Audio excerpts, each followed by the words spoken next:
Okay, Frankenstein by Mary Shelley.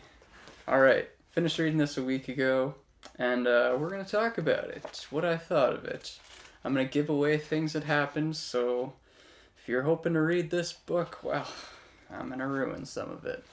This started out pretty good. So, what I liked, early on, it starts with some letters from a guy, Captain Walton, to his sister, talking about this guy that he picks up on his ship, and he's like voyaging out in the Arctic or somewhere like that.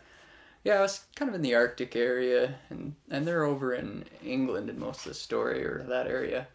And I thought his character was pretty neat. And first of all, what's pretty impressive that I found out later was Mary Shelley. She started writing this book when she was just 18, and it was published when she was 21 in 1818. And, reading this, I was thinking, wow, this is pretty good. Good, insightful stuff. Because Captain Walton he's talking about how much he admires this guy, Victor Frankenstein, that he found off his ship. And I don't know, I found the insights to be pretty interesting and pretty intelligent. And then I find out later she was very young when she wrote this. I was like, wow, she was ahead of her time.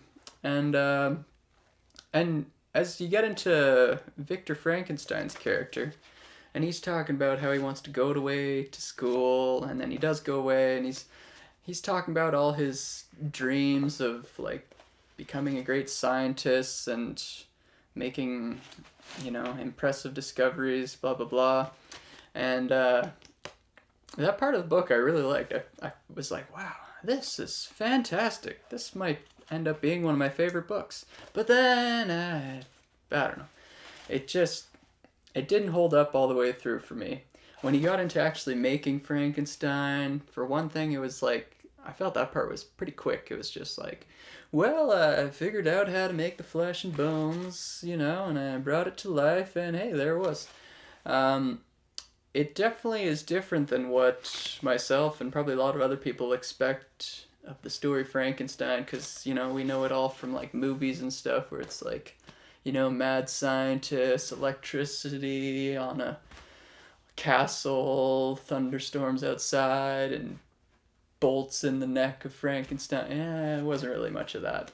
But, this did create at least the name. And of course, I always thought Frankenstein was the monster.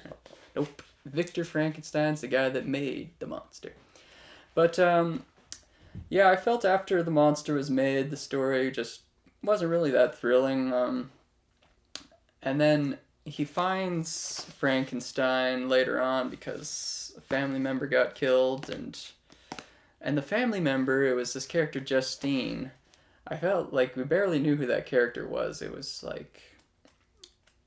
it was a big blow to them to have Justine murdered, but I felt I hardly knew who that character was. I think I saw the name mentioned a little, but yeah.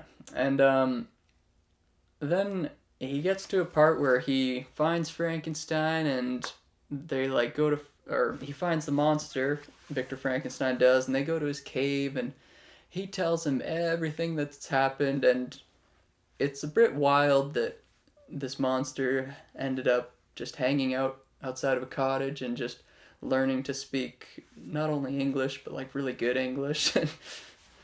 So the many chapters where he's telling his whole story to Victor Frankenstein, it's wow, he really did learn how to talk pretty well. Yeah. So I don't know, I felt that part was really long too, and it was just I think it was 3 or 4 consecutive chapters of just next chapter, the monster's still telling all this stuff to Victor Frankenstein. So that part got to be a bit slow for me. But then I liked it again near the end when they brought back Captain Walton. I guess he was probably my favorite character. He was, I don't know,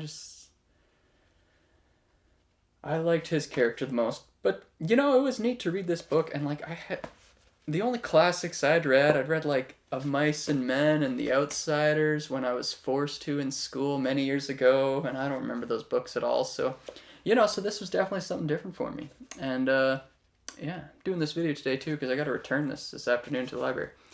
But yeah, it was worth reading, and especially because, like, you know, it's an influential book, and, like, I really liked the book. I think I have it here, Revival, and apparently that book was really influenced by Frankenstein, so, you know, it's good to see where the inspiration came from. I don't think I would read this again, or at least not for a long time. Again, early parts of it, I thought it was excellent, really enjoyed those bits, and then when it was the part of the book that's supposed to be, like, thrilling, it was a bit slow for me, I found. But yeah, still very impressive that this was written in 1818 by someone that was just 18 years old. Published at 21. That's pretty neat. So yeah, so I think I'm going to get this video up right away. I have some other ones that I've recorded from like months back that I still haven't uploaded. I did a big batch one day, but now I'm going to actually start getting back into this channel. So yeah, anyways. So that's what I've recently read, and yeah. See you next time.